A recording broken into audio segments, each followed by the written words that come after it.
Now see here, a semiconductor has equal electron and hole concentration of 6 into 10 raised to power 8 per meter cube. So you are given here Ni is equal to 6 into 10 raised to power 8 per meter cube. Now on doping with the certain impurities, electron concentration increases to, that is Ne is equal to 9 into 10 raised to power 12 per meter cube. We have to tell here, identify the new semiconductor. So what type of the semiconductor is this after doping, and what is the number of the new hole concentration?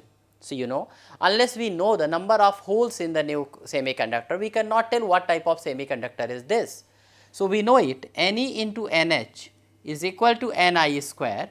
So we can write Nh is equal to Ni square upon Ne. Ni is here 6 into 10 raised to power 8, that is a whole square, divided by, it is here 9 into 10 raised to power 12 here per meter cube. So we can get Nh is equal to, here in this on calculating, on solving, here that is here 4 into 10 raised to power 4 per meter cube. So number of holes are coming here 4 into 10 raised to power 4 per meter cube. So number of holes are less than the number of electron, it means Ne is much more greater than Nh, if you look at these two numbers. So we can say this semiconductor or the doped semiconductor is actually N-type semiconductor.